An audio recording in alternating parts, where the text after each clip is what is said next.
안녕하세요 여러분, 한주입니다. 유난히도 무더웠던 여름을 보내고 선선한 가을바람처럼 돌아왔습니다. 사실 인트로를 준비할 때까지만 해도 분명히 날씨가 쌀쌀했거든요. 근데 촬영하고 있는 지금 너무 더워가지고 약간 민망스럽기는 한데, 그래도 입추가 지나면서부터는 아침 저녁으로는 좀 쌀쌀한 것 같더라고요. 저는 가을을 가장 좋아하기 때문에 이 기분 좋은 쌀쌀함을 조금 더 오래 느끼고 싶은데, 기후 위기가 심각해짐에 따라서 이 계절이 점점 짧아지고 있는 것 같아서 조금 안타까운 마음이 있습니다.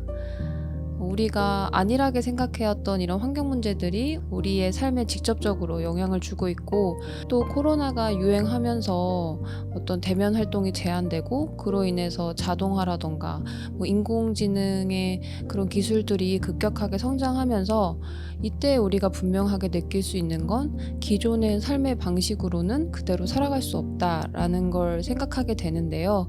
그래서 이번 한 주의 한 책 9월호에서는 새로운 삶의 기준과 방향을 제시하는 책 2권을 가지고 왔습니다. 미리 말씀드리면 제가 올해 읽었던 논픽션 중에 베스트 1, 2가 될 수 있는 그런 아주 만족스러운 책이었는데요. 그럼 본격적으로 한 주의 한 책 9월호 시작해 보도록 하겠습니다. 첫 번째로 소개해 드릴 책은 바로 제러미 리프킨의 회복력 시대입니다. 사회학이나 환경 쪽에 관심이 많으신 분들이라면 이 제러미 리프킨은 한 번쯤은 들어보셨을 거예요. 이분의 유명한 저서로는 육식의 종말, 엔트로피 등이 있습니다. 이런 베스트셀러 작가인 것 외에도 유럽연합이나 중국의 기후 위기를 해결하기 위한 미래경제 계획을 수립하는 데도 참여하셨고요. 또 미국의 친환경 인프라를 구축하는 데도 고문 역할을 하실 만큼 이 분야에 아주 영향력 높은 전문가라고 보시면 될 것 같습니다. 이분의 신작 이번 회복력 시대에서는 이제 진보의 시대는 끝이 났다. 이 진보의 시대가 끝이 나고 효율성이 아닌 적응성을 중시하는 회복력 시대가 올 것이라는 걸 얘기하고 있는데요. 내용만 들어서는 굉장히 어려운 책일 것 같지만, 과학이나 기술 발전에 따른 사회적 변화에 대해서 대중을 위한 책이나 강연을 많이 하셨던 분이라서 그런지 내용 대비 책은 술술 잘 읽히는 편이었습니다. 책은 크게 4파트로 나누어져 있는데요.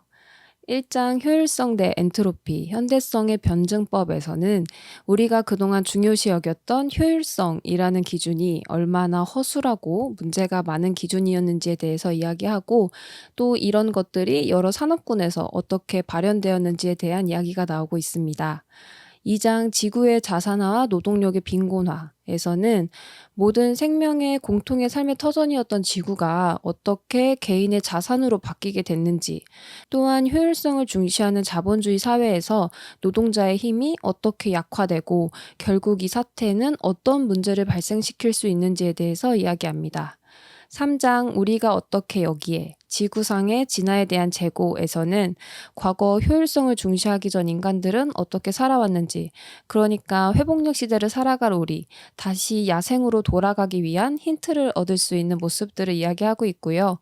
마지막으로 4장 회복력 시대, 산업 시대의 종말에서는 회복력 시대를 살아가기 위한, 그러니까 3차 산업혁명으로의 전환을 위해서 어떤 인프라를 구축하고 있고 어떤 사회적인 변화가 일어나고 있고, 또 우리는 어떤 마음가짐을 가져야 되는지에 대한 내용으로 마무리하고 있습니다. 저는 여러분이 이 책을 안 읽으신다 하더라도 서점이나 도서관에서 이 책을 발견하게 된다면 서문은 꼭 읽어보시라고 추천드리고 싶어요. 이 책의 서문이 이 책이 전반적으로 하고자 하는 메시지를 굉장히 명확하게 얘기해주고 있거든요. 그래서 꼭 서문은 한 번쯤은 읽어보셨으면 좋겠고, 서문 중에서 회복력 시대가 됨으로 인해서 지금의 시대가 어떻게 변할 건지에 대해서 정리해 놓은 부분이 있는데, 그 부분을 살짝 들려드리도록 하겠습니다. 효율성에서 적응성으로의 이행은 생산성에서 재생성으로, 성장에서 번영으로, 소유권에서 접근권으로, 판매자 구매자 시장에서 공급자 사용자 네트워크로, 선형 프로세스에서 인공두뇌 프로세스로, 수직 통합형 규모의 경제에서 수평 통합형 규모의 경제로, 중앙 집중형 가치사슬에서 분산형 가치사슬로, 거대 복합 기업에서 유동적인 공유로 블록체인을 형성하고 민첩한 첨단 기술 중소기업으로, 지식 재산권에서 오픈소스 지식 공유로, 제로섬 게임에서 네트워크 효과로, 세계화에서 세방화로, 소비자 주권주의에서 환경 책임주의로, 국내 총생산 GDP에서 삶의 질 지수 QLI로, 부정적인 외부 효과에서 순환성으로, 지정학에서 생명권 정치학으로의 전환을 포함한 경제 및 사회의 전반적 변화와 함께 일어난다. 이 부분에서 아시다시피 어떤 친환경적인 정책 한두 개가 발현되는 게 아니라 사회의 전반적인 모습이 아예 변화한다는 이야기를 하고 있는데요. 그만큼 지금을 살아가고 있는 우리에게는 꼭 필요한 책이라는 생각이 들었습니다. 그런데 여기서 효율성이 왜 부정적인가에 대해서 의문이 드실 수도 있을 것 같아요. 적은 인풋 대비 많은 아웃풋은 좋은 거 아닌가라고 생각하실 수도 있는데 이게 기계가 아니라 사람과 사상에 적용되기 시작하면서 문제가 발생합니다. 그러니까 여러 가지 다방면의 중요도를 생각하는 게 아니라 눈앞에 단기적인 이익만을 추구하는 기준으로 정책이 세워지고 기업이 운영되고 또 사람들의 삶의 방식이 바뀌기 시작하면서 지금의 문제, 그러니까 환경 문제, 경제 침체, 일자리 문제 이런 것들이 발생하기 시작했다는 건데요. 여기서 저에게 충격적이었던 부분은 효율성을 중시하는 태도가 뭐 경제나 사회적인 부분에 영향을 끼쳤다는 건 어느 정도 우리가 예상할 수 있지만 지금의 이 교육 제도도 효율성에 맞춰서 개편이 됐다는 건데요. 저는 인간의 가치관이나 어떤 삶의 기준을 설정하는 데 교육이 아주 큰 영향을 준다고 생각하는 입장으로서 이 부분이 굉장히 끔찍했습니다.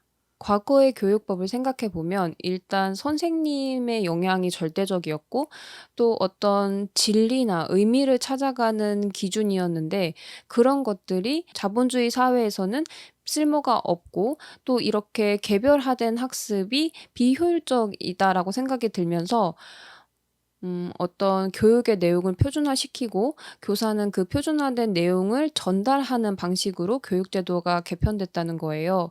그리고 또 표준화된 시험을 통해서 학생들을 효율적으로 관리할 수 있게끔 그렇게 만들어 줬다는 건데요. 그래서 작가님이 이 사태를 보고서 학생들을 표준화된 특정 과제만을 수행하는 공장 노동자라고 비유를 하셨는데 그 부분이 저에게는 굉장한 충격이었습니다. 이 밖에도 이 책에서는 우리가 도저히 이해할 수 없는 선택들을 효율성 중시라는 이유만으로 해오고 있었던 많은 예시들과 그리고 그것들이 아직도 우리에게 많은 영향을 주고 있다는 걸 이야기하고 있는데요. 일단 제가 이 책을 다 읽고 나서 느낀 점은 굉장히 무서웠습니다. 제가 그리고 이 사회가 얼마나 효율성에 찌들어 있었구나라는 생각이 들었고요. 그래서 제가 맞다라고 생각을 하면서 지금까지 해왔던 선택들이 과연 옳은 일이었는가 하는 의구심이 들었던 책이었습니다. 그리고 사회적으로 영향을 끼칠 수 있는 많은 권력자들이 아직까지도 자본주의와 효율성을 옹호하고 있기 때문에 이런 시대에서 나는 어떻게 살아가야 되는가라는 고민을 하게 만든 책이었고요. 이 책의 조금 아쉬운 부분이라고 한다면 미국 저자가 쓰시기도 했고 또 어떤 개인적인 레벨보다는 사회 전반적으로에 대한 이야기가 많았기 때문에 우리 스스로는 어떻게 해야 되는가에 대한 내용은 좀 미흡했던 것 같아요. 그래서 그런 부분에서는 다른 책을 통해서 조금 더 공부를 해볼 생각입니다. 그리고 두 번째로 들었던 생각은 작가님이 정말 대단하시다라는 생각이 들었는데요. 하나의 문화가 생성되기 위해서는 뭐 사회, 경제, 정치, 종교, 언어 굉장히 다양한 방면의 것들이 융합이 돼서 만들어지잖아요. 이 정말 방대한 내용을 정말 깔끔하게 정리를 해 놓으셨습니다. 그래서 회복력 시대라는 책의 제목과 그리고 나뭇잎이 그려져 있는 표지를 보면 약간의 '환경 문제에 대한 책인가?'라고 생각하실 수도 있는데 지금의 시대의 가장 큰 위기가 기후 문제, 환경 문제이기 때문에 그 부분을 조금 더 대두해서 이야기하고는 있지만 지금 시대를 만든 거의 모든 것의 역사가 들어있다고 보시면 될 것 같습니다. 그래서 제레미 리프킨의 많은 베스트셀러 중에서 '어떤 책을 먼저 읽어야 될지 모르겠다.' 하시는 분들은 저는 회복력 시대를 제일 추천드리고요. 회복력 시대를 읽어 보시고 그 안에서 조금 더 디테일하게 공부하고 싶은 게 있으시면 다른 책을 옮겨가는 그런 순서로 읽어 보시면 좋을 것 같습니다. 마지막으로 말씀드리고 싶은 건 분명 여러분은 이 책을 읽기 전과 읽은 후에는 다른 사람이 되어 있을 거라는 겁니다. 제가 너무나도 추천드리는 책 제러미 리프킨의 회복력 시대였습니다. 두 번째로 소개해 드릴 책은 바로 마틴 포드의 로봇의 지배입니다. 이 작가님 역시도 인공지능으로 인해서 사회가 어떻게 변했는지에 대해서 대중들을 위한 강연이나 책을 많이 써 오셨던 분이라서 그런지 아주 글을 깔끔하게 잘 쓰시는 것 같습니다. 이분의 저서인 로봇의 부상은 한국에서도 꽤 인기가 있었고요. 그 밖의 저서도 세계적인 베스트셀러라고 하는데요. 이번 이 로봇의 지배를 보셨을 때에도 뭔가 그 로봇의 부상의 시리즈물인 것처럼 표현하기 위해서 제목을 이렇게 지었고 또 당당한 포즈를 하고 있는 로봇을 보실 수 있는데요. 사실 저는 이 표지가 굉장히 아쉬운 마음이 들었습니다. 왜냐하면 이 표지나 제목으로만 봤을 때는 이 인공지능이 인간의 영역을 어떻게 파괴하는가에 좀 초점이 맞춰져 있는 것 같은데요. 이 책의 내용은 그런 뉘앙스는 아니거든요. 그래서 그 부분이 조금 아쉽다는 생각이 들었고요. 그리고 이 책의 전체적인 구성을 살펴보면 1 장부터 8장 그리고 결론 요렇게 나누어져 있는데 구성이 굉장히 깔끔합니다. 1장 예측 불가능한 인공지능이 가져올 미래, 2장 새로운 전기 인공지능에서는 인공지능에 대한 작가님의 견해가 담겨져 있고요. 3장 인공지능의 과대 포장과 실제에서는 인공지능의 현재 수준을 산업별로 나눠서 이야기하고 있습니다. 그리고 4장 인공지능은 어떻게 진화해 왔는가에서는 인공지능의 역사를, 5장 딥러닝과 인공지능의 미래에서는 현재 인공지능의 문제와 이를 해결하려는 여러 기업들의 노력을 보여줍니다. 그리고 6장 사라지는 일자리, 인공지능이 경제에 미칠 영향, 7장 인공지능 감시 국가의 부상, 8장 인공지능의 위험에서는 인공지능이 발전함에 따라 생길 수 있는 문제점에 대한 견해가 담겨 있고요. 마지막 결론에서는 우리가 인공지능을 어떤 마음가짐으로 다루어야 하는가에 대해서 이야기하면서 책이 마무리됩니다. 저는 컴퓨터 쪽에 대해서는 정말 평범한 수준의 지식을 가지고 있어요.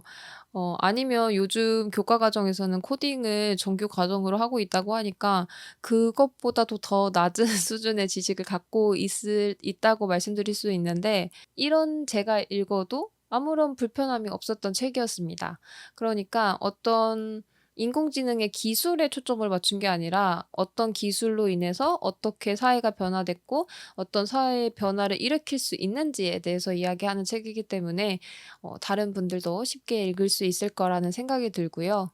제가 이 책에서 재미있게 읽었던 부분들을 소개해 드려 보자면 지금의 인공지능 수준도 대단하기는 하지만 인공지능의 최종 목표인 언어를 사용하고 추상적인 개념을 형성하고 또 현재 인간에게 남겨진 문제들을 해결하고 스스로 개선하기 위한 시도를 하는 수준까지 가는 건 굉장히 어려운 일이다라고 말하고 있다는 점인데요.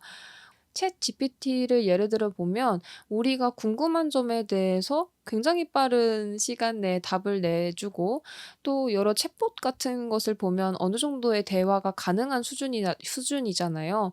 그래서 그런 것들을 봤을 때 우리가 영화에서만 봤던 '인공지능의 시대가 곧 오겠구나.'라는 생각이 들 수도 있는데 작가님은 "이것은 굉장히 어려운 일이다."라고 말씀하고 계세요. 지금 수준의 인공지능은 굉장히 많은 교육과 훈련을 통해서 나오는 아웃풋일 뿐 이 인공지능이 질문에 대해서 이해를 하고 또 예측 불가능한 경우에 어떤 판단을 하는 것까지는 굉장히 미흡한 상태라고 합니다.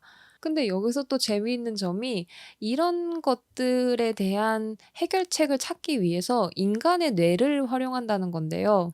초기에 인공지능을 제대로 발현시키기 위한 칩을 개발할 때도 우리의 뇌의 그 뉴런의 기본적인 원리를 기계적으로 구현을 해서 만들어졌다고 하고요. 또 어떤 것들이 문제가 됐을 때 이것이 우리의 뇌에서는 어떻게 이루어지고 있고 이런 것들을 어떻게 기계적으로 구현시킬까에 대한 연구가 아주 활발히 진행되고 있다고 합니다. 그리고 또 인공지능이나 로봇이 공장이나 상업적인 장소에서는 많이 볼 수 있는데 이상하게 가정용으로는 대중화되지 않았잖아요. 그 이유가 굉장히 흥미로웠는데요. 바로 이 손기술을 재현하기가 굉장히 어렵기 때문이라고 합니다.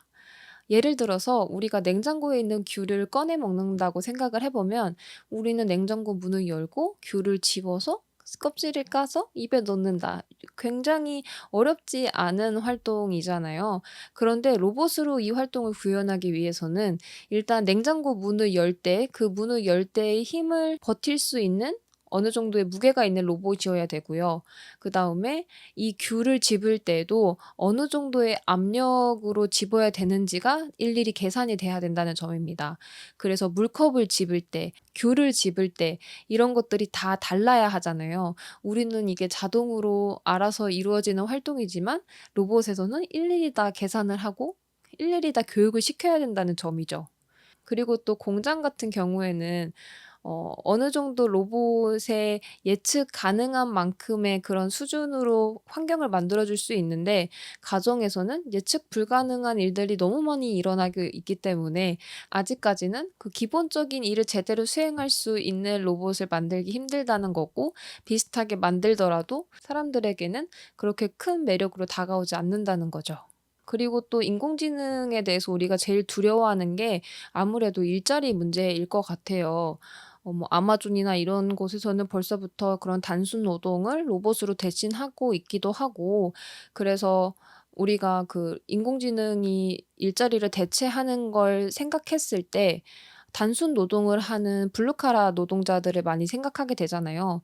그런데 여기서 더 무서운 건 이 인공지능이 제일 잘하는 분야는 바로 데이터를 분석하고 어떤 그 데이터를 통해서 결과값을 도출하고 미래를 예측하는 능력이라는 겁니다. 그러니까 이런 손기술을 쓰는 블루카라 노동자들보다도 단순 사무 업무를 하고 있는 화이트 카라 노동자들이 더 큰 타격을 받을 수 있다는 점입니다. 아까도 말씀드렸다시피 로봇으로 손기술을 재현하는 건 굉장히 어려운 일이고 또 블루카라 노동자들은 이미 낮은 임금을 받고 있기 때문에 그것보다는 차라리 화이트 카라 노동자를 대체할 수 있는 소프트웨어를 개발하고 임금이 높은 화이트 카라를 줄이는 게 기업적으로도 이익이 된다는 점이죠. 결론적으로는 작가님은 이 인공지능으로 소수의 인원만이 절대적인 권력을 갖는 게 아니라 이 인공지능을 통해서 나온 어떤 추가적인 이익들을 사람들에게 공통적으로 배분을 하면서 그래서 인간의 삶의 질을 올릴 수 있는 그런 사회가 돼야 된다고 말씀을 하고 계세요. 굉장히 아름다운 얘기지만 그런 사회가 되기에는 또 많은 벽을 넘어야 될 것 같은 생각도 들고요. 이 책은 지금까지의 인공지능이 직면하고 있는 여러 가지 상황들을 굉장히 명확하고 설득력 있게 써 놓은 책이기 때문에 우리의 친구가 될 수도 있고 우리의 적이 될 수도 있는 이 인공지능을 알아가기 위해서 아주 안성맞춤인 책이라는 생각이 들었습니다. 내용도 굉장히 재미있고요. 그래서 꼭 여러분들도 함께 읽어 보셨으면 좋겠습니다. 바로 마틴 포드의 로봇의 지배였습니다. 한 주에 한 책 구어로 이번에는 지난달에 읽었던 책 중에서 제가 가장 좋았던 책을 소개해 드리는 시간인데요. 이번 달에 뽑은 한 주픽 도서는 바로 김보영 작가님의 종의 기원담입니다. 이 책 역시도 올해의 책으로 뽑을 수 있을 만큼 너무나도 좋았던 책이었고요. 저는 김보영 작가님을 그 스텔라 오디세이 트릴로지라고 해서 당신을 기다리고 있어, 당신에게 가고 있어, 미래로 가는 사람들 이렇게 세 권으로 묶인 그 작품으로 처음 알게 됐는데요. 그 작품 역시도 길지 않은 분량임에도 불구하고 어떤 무명이 만들어지는 그런 모습들을 잘 녹여낸 작품이라서 그때도 굉장히 인상 깊게 읽었었어요. 그런데 이번 이 종의 기원담은 정말 대박입니다. 너무너무 좋았어요. 작가님의 말 중에서 "이것은 결국 로봇의 이야기다."라고 쓰여진 문장이 있는데 이 책을 읽기 전에는 '아 로봇에 대한 이야기인가 보다.'라고만 생각을 했었는데 이 책을 다 읽고 나서 이 문장을 보니까 너무 소름이 끼치는 거예요. 여러분도 그 경험을 꼭 해 보셨으면 좋겠습니다. 이 책은 제1 편 종의 기원담, 제2 편 종의 기원담 그 후에 있었을지도 모르는 이야기, 제3 편 종의 기원담 있을 법하지 않은 이야기 요렇게 세 파트로 구성되어져 있는데요. 각 파트마다 작가님이 쓰신 시기가 다릅니다. 그래서 작가님은 그저 사람이 나이가 들어가면서 같은 주제에 대한 관점이 변해가는 과정으로 다른 이야기로 봐 주셨으면 좋겠습니다."라고 남기셨어요. 저는 같은 등장인물을 통해서 점점 더 성숙한 메시지의 이야기로 흘러가고 있어서 그 부분도 굉장히 좋았던 포인트였습니다. 이 작품에서는 로봇, 그러니까 무기물이 생물을 이루고 있는 세상이에요. 그래서 지금의 물로 이루어진 바다가 이 세계에서는 기름과 폐기물로 이루어져 있고요. 또 우리의 독이 되는 이산화탄소가 이곳에서는 지구를 보호해 주는 역할을 합니다. 이런 세계를 배경으로 해서 1 편에서는 로봇을 통해서 인간 사회상이나 인간들이 항상 고민하던 '생명은 무엇인가?' 이런 것들에 대한 고민을 풀어가는데요. 이 책에서 나타난 생물의 필수 조건을 읽어보면 우리가 아는 바 생물이 되는 필수 조건은 다음과 같다. 자신의 의지가 있어야 한다. 두 번째, 에너지 대사 주로 전기 에너지를 한다. 세 번째, 칩을 소유한다. 칩은 생명 활동의 기본 매체다. 네 번째, 일반적으로 공장에서 태어난다. 이 문장들을 약간 인간과 대응되는 단어로 살짝 바꾸면 어떤 이야기를 하고 있는지 살짝 이해가 되지 않으신가요? 그래서 이 책은 로봇의 이야기이기는 하지만 인간의 이야기가 될 수도 있을 것 같은, 그래서 인간과 대응되는 단어를 찾아서 뭔가 이 문장을 좀 더 해석하고 싶은 그런 묘미가 가득가득한 책이고요. 또 여기서 좋았던 점은 우리가 인간과 대응되는 단어를 생각을 쉽게 할 수 있지만 이거를 또 어떻게 무기물에 녹여내셨는지 그런 작가님의 센스도 굉장히 잘 담겨져 있는 그런 책이었습니다. 또 이곳에서는 인간 사회에서도 문제가 되는 계급 사회가 로봇 세계에서도 존재하고 있다는 건데요. 로봇의 외관 묘사를 읽어가다 보면 대충 이게 어떤 기계인지 예상이 가면서 왜 이런 계급을 갖게 됐는지도 이해가 가고, 또 분명 로봇의 이야기를 하고 있지만 인간 사회를 떠올릴 수 있는 그런 이야기가 쭉 전개돼요. 그래서 1 편에서는 우리가 무기물을 생명으로 생각하지 않듯이 이 로봇 세계에서는 유기물을 생명으로 생각하지 않는데, 그럼에도 불구하고 주인공 K라는 로봇이 유기생물학이라는 것을 공부하게 되면서 새로운 생명체에 대한 탄생을 예고하고 있습니다.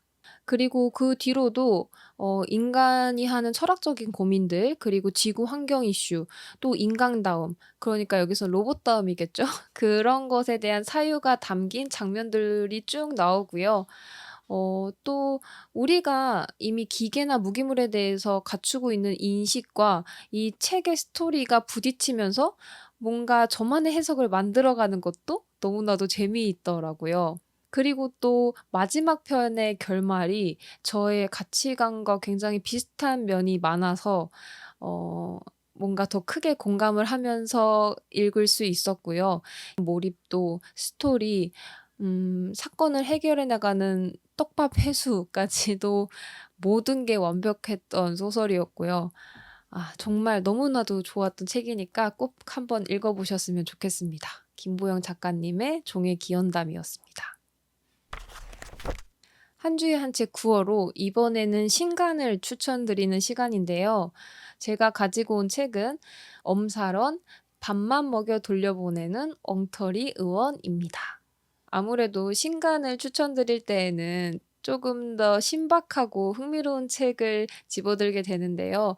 이 책 역시도 컨셉이 굉장히 독특했고 또 뭔가 가벼운 분위기임에도 불구하고 묵직한 메시지를 담고 있어서 꼭 한번 소개를 해 드리고 싶었습니다. 엄사로는 담, 유리, 예원 이 세 명의 호스트가 활동가라고 불리우는 손님을 한 명씩 초대해서 비건 음식을 대접하는 이야기인데요. 이때 초대받은 손님들은 딱 한 가지 의무가 있습니다. 바로 엄살을 부리는 건데요. 그래서 이곳이 엄살원이라는 이름을 갖게 된 거예요. 이 책의 프롤로그에는 이 손님들을 이렇게 소개하고 있는데요. 엄살원의 손님들은 활동가이다. 사람에 따라서는 너무 특수한 인간들의 집합이라고 느낄 수도 있을 것이다. 자기 일도 아닌 문제에 자기 일처럼 화를 내는 게 직업인 사람들.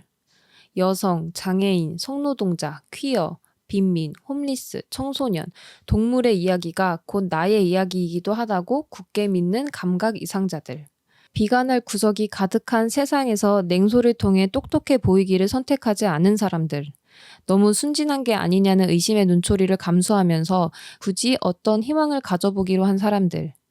나를 매번 놀라게 한 것은 활동가들이 타고나기를 강건의 영원한 소유자이거나 남에게 베풀고 남을 만큼 자원과 사랑이 넉넉한 사람들이 아니라는 사실이었다.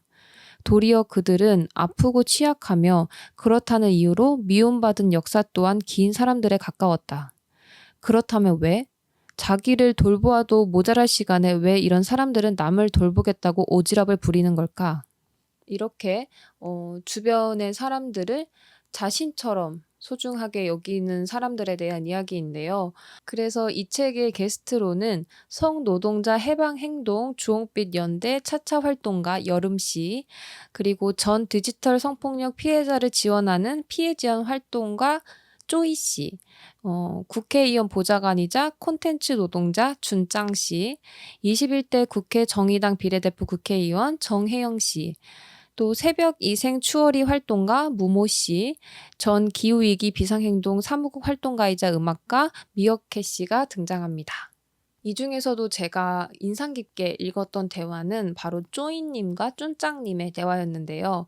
먼저 쪼이님은 과거 디지털 성범죄 피해 지원 업무를 하셨던 분인데, 그러니까 성범죄에 해당하는 영상을 삭제하는 업무입니다. 이게 2021년 대화라서 지금은 어디까지 기술이 개발됐는지는 모르겠지만 이때까지만 하더라도 직접 사람이 찾아서 삭제 요청을 해야 됐다고 해요. 이런 업무가 있는지는 알고 있었지만 실제 업무를 하신 분의 이야기는 처음 들어서 굉장히 새롭게 느껴지는 부분이 많았던 대화였습니다. 쪼이님은 실제로는 미술을 전공하셨다가 JTBC 뉴스룸에서 김지은 씨가 안희정 씨에게 성폭행 당했다는 것을 공개하자마자 많은 악플들이 달렸고, 이 악플을 보는 순간 김지은 씨 같은 사람을 돕고 싶다라는 마음으로 이 일을 시작하게 됐다고 해요. 근데 저는 이 부분을 읽으면서 굉장히 멋있다라는 생각이 들었습니다. 사실 우리보다 약한 사람을 도와주고 싶고 또 부당한 것을 부당하다고 말하고 싶은 그런 의지는 다 갖고 있지만 이것을 선뜻 내 직업까지 바꿔가면서 실행하기는 굉장히 어려운 일이고 큰 용기가 필요하잖아요. 그런데 쪼이님은 어린 나이에도 불구하고 이런 용기를 내셨다는 게 제가 하지 못한 일이라서 굉장히 멋있다라는 생각이 들었고요. 다시 본론으로 넘어가면 단순히 우리는 동영상을 삭제하는 업무가 어떤 해당 피해 사이트를 찾고 그 사이트에서 동영상을 찾아서 삭제하는 그런 간단한 업무라고 생각할 수도 있는데, 이런 가해자들은 굉장히 영악하기 때문에 같은 동영상을 쪼개서 분할로 올리는 경우도 있고요. 또 썸네일을 계속 바꿔가면서 올리는 경우도 있고요. 삭제 요청을 하면 다시 올리는 경우도 있습니다. 그래서 이 일을 할 때는 직관력도 굉장히 중요하고 창의력, 그리고 프로파일러처럼 가해자의 심리를 파악할 수 있는 그런 예측 능력도 중요하다고 합니다. 그런데 여기서 중요한 정보 중에 하나가, 이런 성범죄 피해자분들 같은 경우에는 경찰 신고를 하기보다는 조금 조용히 넘어가고 싶고, 그리고 영상 삭제를 하기 위해서 디지털 장의사를 찾아가는 경우가 많은데, 그런 경우가 더 신분 노출의 위험이 크고 또 말끔하게 해결되지 않는다고 해요. 그러니까 돈을 받음에도 불구하고 완벽한 책임감으로 그 영상을 다 지워주지 않는다고 합니다. 그리고 이 피해 지원 단체에서는 경찰과 연계된 조직이 아니기 때문에 경찰 신고가 없더라도 지원이 가능하다고 해요. 그래서 이런 지원이 필요하신 분들이라면 꼭 이런 단체를 알아보시는 걸 추천드립니다. 이 직업은 직업적 특성 때문에 어쩔 수 없이 비인간적인 동영상을 많이 보게 되고, 그렇게 됨으로써 아무래도 정신 건강에는 안 좋은 환경에 노출될 수밖에 없잖아요.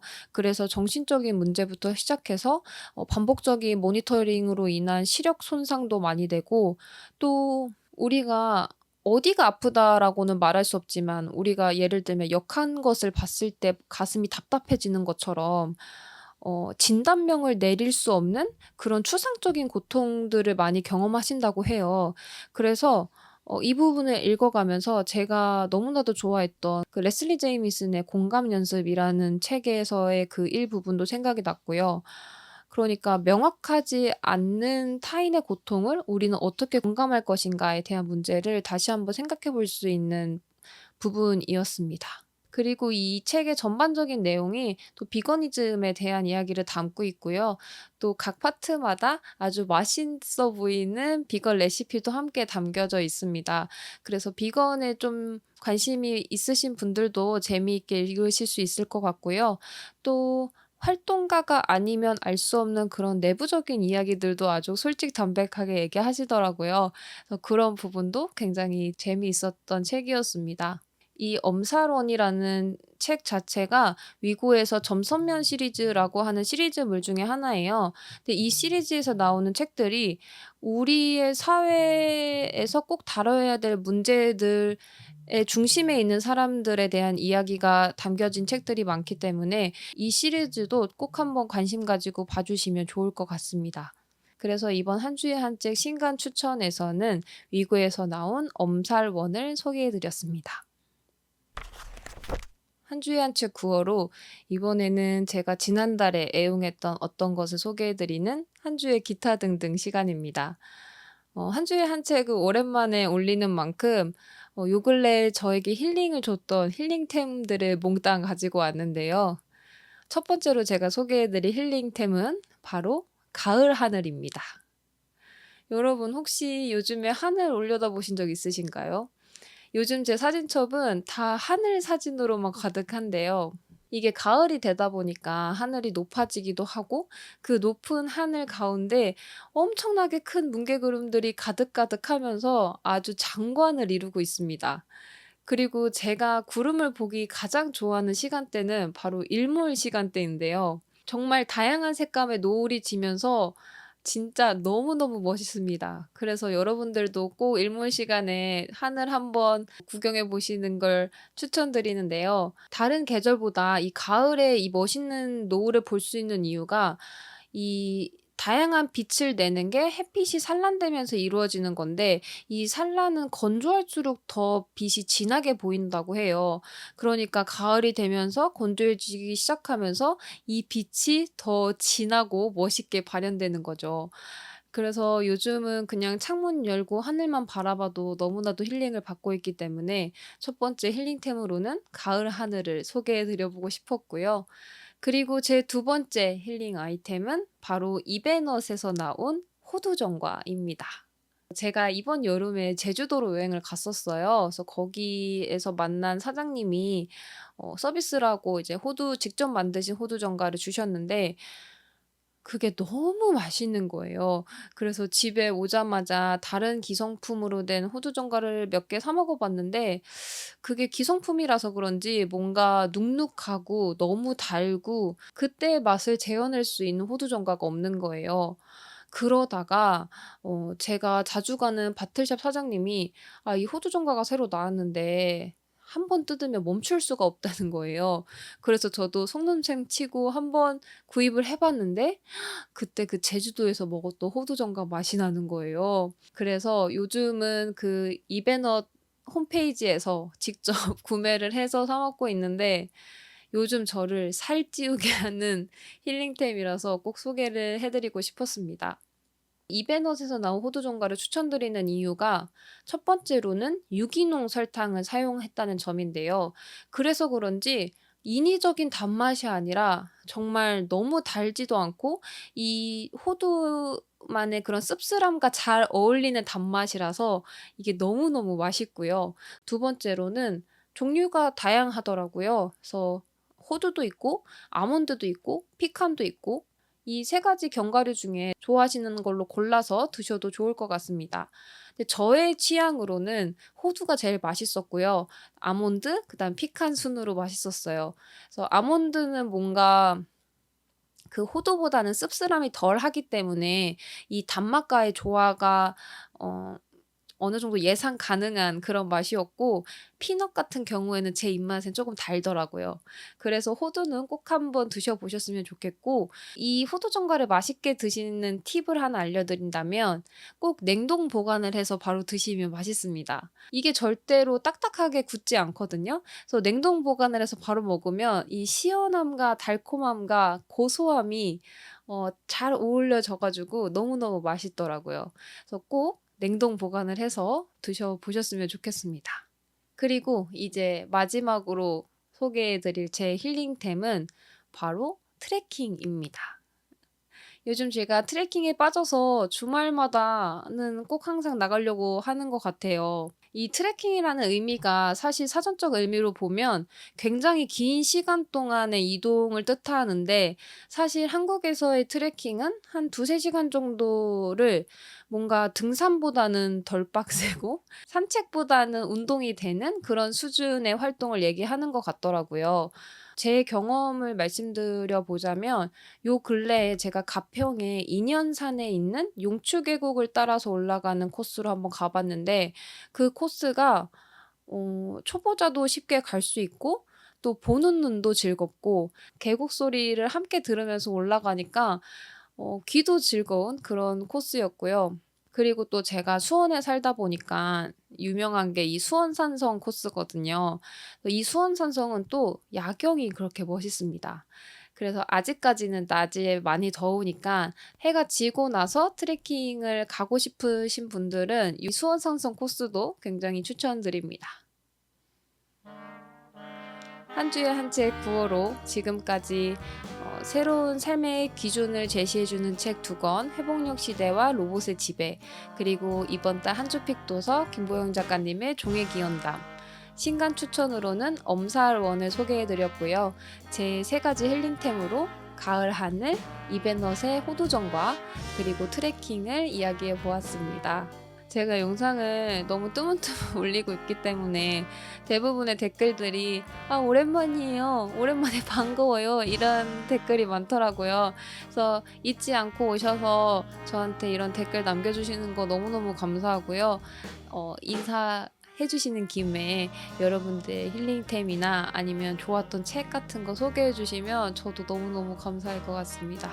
그럼 지금까지 긴 영상 봐주셔서 너무 감사하고요. 다음 영상은 제가 긴 시간 동안 영상을 못 올린 만큼 그동안에 읽었던 책 중에서 베스트 몇 권을 뽑아서 소개를 해드리고 싶어요. 그리고 또 지난 여름에 저는 뭘 하고 살았는지를 담은 영상을 살짝 올려볼까 합니다. 그럼 이번 영상도 재밌게 보셨길 바라고요. 다음에도 또 재미있는 책 이야기로 돌아오도록 하겠습니다. 감사합니다.